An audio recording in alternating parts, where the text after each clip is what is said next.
नमस्कार, प्रभात खबर की digital platform पर आपका स्वागत है।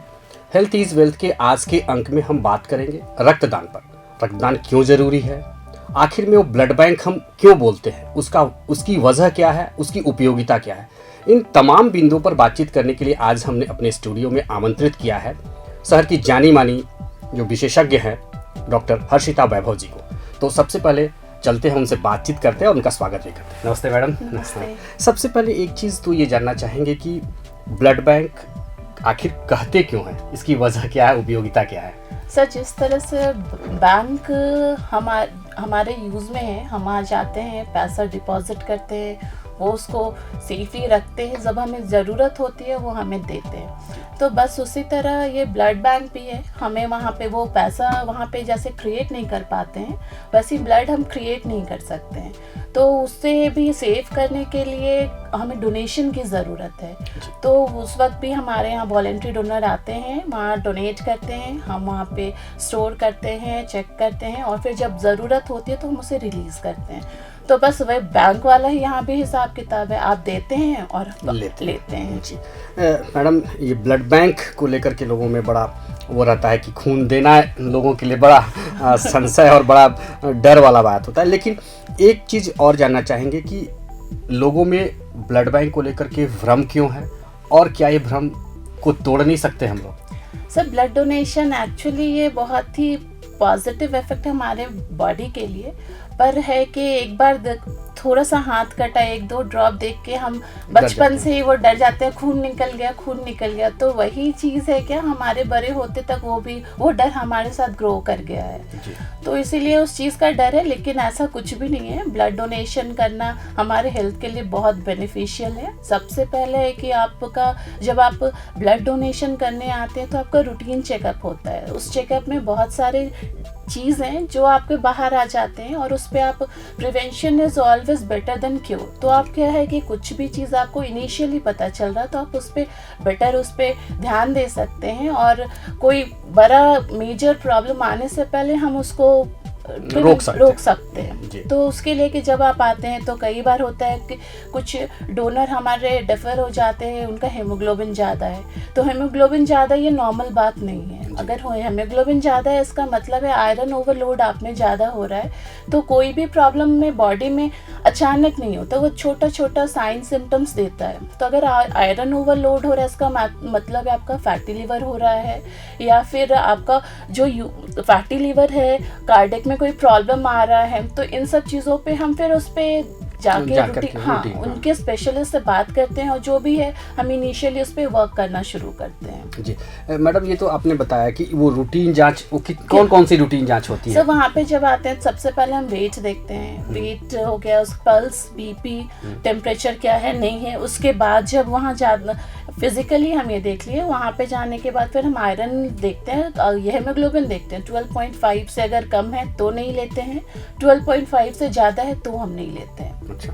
तो कम है इसका मतलब है कि आपको एनीमिक है। हाँ, एनीमिक है और आपको अपने ऊपर ध्यान, दोनों कंडीशन में आपको अपने ऊपर ध्यान देने की ज़रूरत है। उसके बाद कौन सी जांच होती है? उसके बाद जब ब्लड डोनेशन कर देते हैं तो उसके बाद फिर हमारा वायरल मार्कर, वहाँ पे हम ब्लड को टेस्ट करते हैं। वहाँ पे हेपेटाइटिस बी का, HIV, सिफिलिस, मलेरिया, ये सब चेक करके फिर हम ब्लड को, जब ये क्लियर हो जाता है फिर हम डोनेशन के लिए उसको ये मतलब कहें तो हमारा मतलब स्क्रीनिंग भी हो जाता है ब्लड डोनेशन।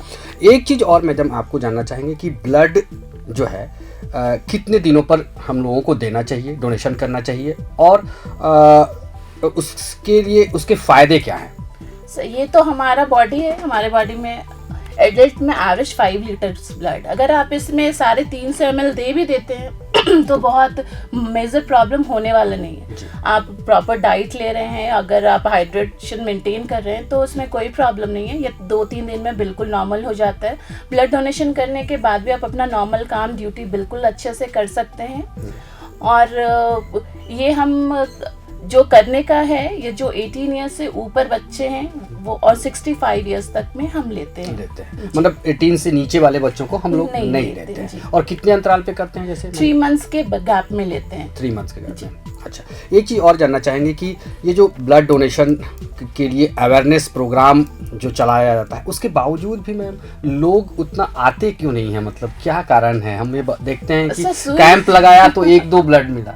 नहीं तो सुई को देख के सब अभी भी बहुत लोग डरते हैं। आप नॉर्मल अगर कोई गिर गया है, अभी भी जब मेरे पास कोई टेस्ट के लिए भी आते हैं, उनको दवा दे दीजिए, उससे प्रॉब्लम नहीं है, लेकिन वो सुई देख के डर जाते हैं। और उसके बाद डोनेशन का थोड़ा निडल, ऑब्वियस है ब्लड निकाल रहे हैं तो थोड़ा थिक होता है, तो कई बार वो निडल देख के बहुत लोग डर जाते हैं, लेकिन ऐसा कुछ भी नहीं है।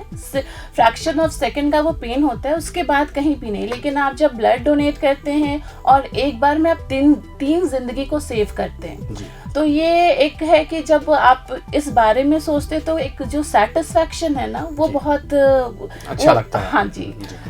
एक चीज़ और जानना चाहेंगे मैम कि जैसे आपने कहा कि 3 जिंदगी, तो हमने शायद सुना है कि एफरेसिस क्या कुछ ऐसा मशीन होता है जिससे हम लोग अलग करते हैं, कंपोनेंट करते, तो वो कौन सा कंपोनेंट और कितनी जिंदगी हम कैसे बचाते हैं? जब हम एक बार ब्लड लेते हैं, उसको हम एक प्लेटलेट, सबसे पहले हम उसको रेड ब्लड सेल के लिए अलग करते हैं, फिर प्लेटलेट रहता है और हम प्लाज्मा करते हैं। तो ये 3 चीज़ें हो गया। तो ये तीनों चीज़ें हम, कुछ पेशेंट डिमांड्स अलग अलग होते हैं, उनको हम सेपरेट करके रखते हैं और जैसा हमारा डिमांड होता है उसके अकॉर्डिंग फिर हम उसको रिलीज करते हैं। अब जैसे बर्न है और सीवियर बर्न है, उसके तो उसमें हम जनरली प्लाज्मा देते हैं कि वो प्लाज्मा जो हमारा है वो ब्लड का वो प्लाज्मा 55% आपका ब्लड में प्लाज्मा प्रेजेंट होता है, वो वाटर से 94% बना। तो वो हाइड्रेशन को, वो बर्न है तो उसको वो जाकर के हाइड्रेशन को मेंटेन करता है, क्लॉटिंग फैक्टर्स है वो सब में। शॉक में पेशेंट है, वहाँ पे हम यूज़ करते हैं।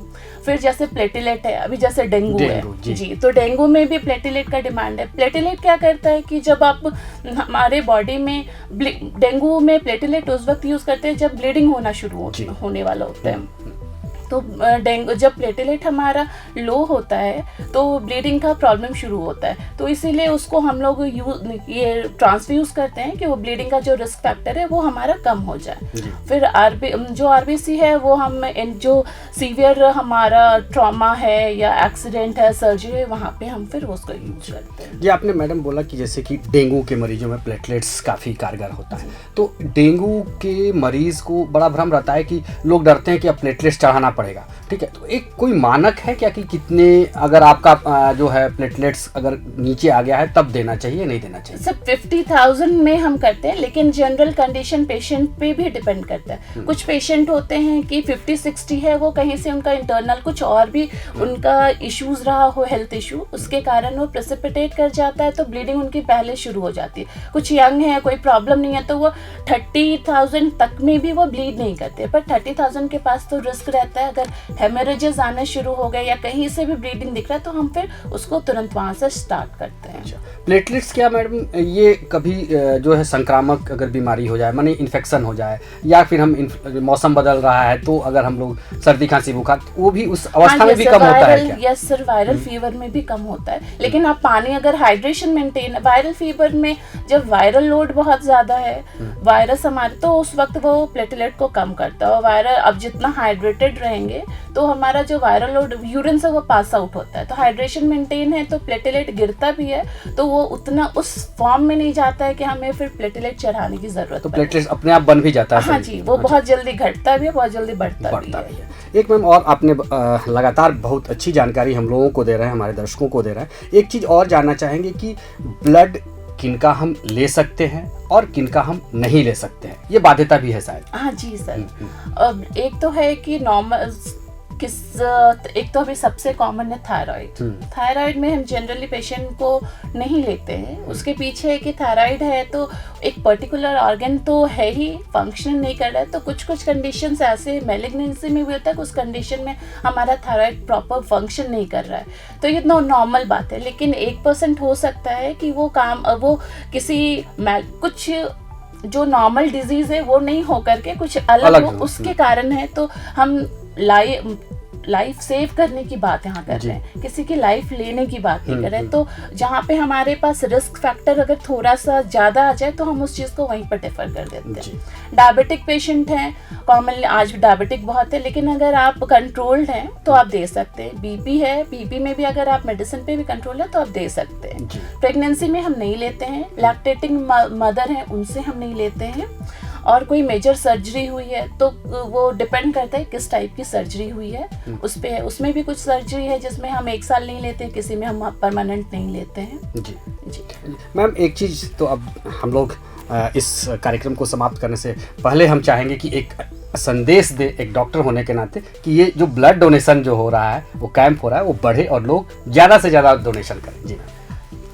ब्लड डोनेशन देने से हम एक साथ 3 जिंदगियों को बचाते हैं, तो क्यों, और ये बिल्कुल सेल्फलेस है। और एक बार आप इमेजिन कीजिए कोई डेथ बेड पे है और किसी का, एक अननोन पर्सन का वो ब्लड आए और वो उसकी जान बचा जाए। वो जो चीज़ है वो वहाँ पे जो डॉक्टर हैं और जो पेशेंट के रिलेटिव हैं सिर्फ वो समझ सकते हैं। और एक ब्लड बैंक ही ऐसा सेंटर है जहाँ पे मज़हब की बात नहीं होती है, उस खून से नहीं पूछा जाता है कि ये हिंदू है या मुस्लिम है। तो क्यों नहीं हम सब मिलकर, और यहाँ पे अभी जो हमारा मोर देन 70 मिलियन डेथ हो रहा है ब्लड की कमी के कारण, क्योंकि ब्लड हम खरीद नहीं सकते, ब्लड हम बना नहीं सकते।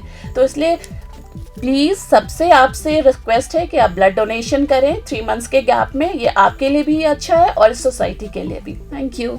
जी, तो आपने देखा कि कितना मतलब सटीक और मतलब कम शब्दों में बड़ी जानकारी हम लोगों को मैडम ने दी कि रक्तदान कितना ज़रूरी है। एक होल ब्लड रक्त दान करने से हम 3 नई जिंदगी दे सकते हैं, 3 लोगों को नई जिंदगी दे सकते हैं, 3 लोगों को जीवन दे सकते हैं। अगले अंक में हम फिर किसी एक नए डॉक्टर के साथ होंगे, नए मुद्दे पर बातचीत करेंगे। तब तक के लिए बहुत बहुत धन्यवाद। प्रभातखबर.com, विश्वास वही, रफ्तार नहीं।